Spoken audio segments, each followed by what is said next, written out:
Hey everyone, this is Josh from Muscle Shirt Productions, and this video is going to talk about my thoughts on the Halloween franchise. I was always more of a Halloween fan than Nightmare on Elm Street or Friday the 13th. I love the music, atmosphere, characters, and the look of Michael Myers in the Halloween movies, and I wasn't aware of the Halloween movies until I saw a poster of The Curse of Michael Myers at our town video store. And I still remember being upset at my mom when I asked her to rent that movie, and instead she brought home the 1978 one. But I'm glad she did. And watching the original Halloween with my mom is something that I'll always remember, and that got me hooked on the franchise.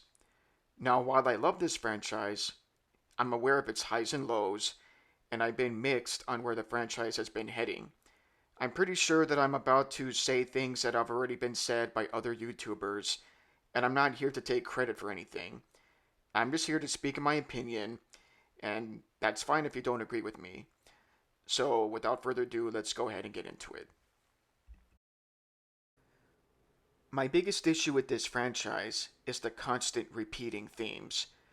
While the Halloween movie is guaranteed to be shown during Halloween, its title, though better than the Babysitter Murders, hinders it from expanding further storylines that don't take place around Halloween.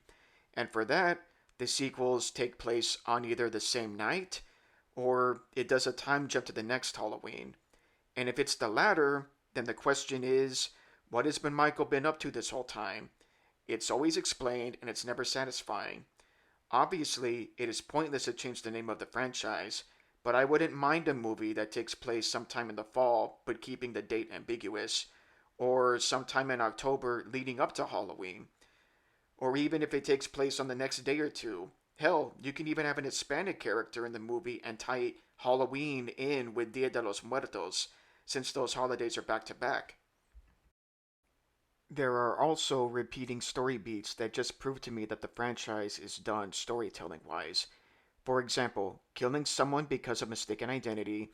It was done in part 2 with Ben Tramer, part 4 with Ted Hollister, and in Halloween Kills with the other escaped mental patient. Also, with that in mind, those same movies have the same theme of the town becoming a mob. It was briefly shown in Halloween 2 and then further explored in Halloween 4 and Halloween Kills. Another thing that has been repeated was Michael's mythical motive. Was he just born a psychopath? No, we have to explain it.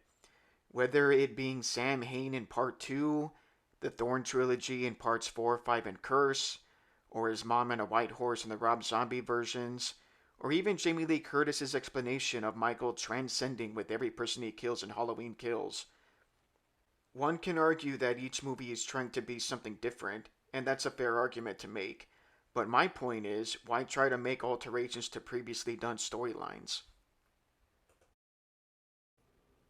A minor nitpick I have with most of the Halloween sequels is that they always have to explain who Michael Myers is and what he did. And it's only done for the audience. Like if this is the first movie in the series that they're watching and they need to get caught up. I think it's more of studio meddling, but it still always annoyed me. I know that it's hard to please everyone, and that there's a fine line between keeping it the same or making changes to it. Despite my issues with this franchise, I am still a fan, and I will always have a soft spot for the Halloween series. Don't forget to like and subscribe, and until next time, this is Josh from Muscle Shirt Productions.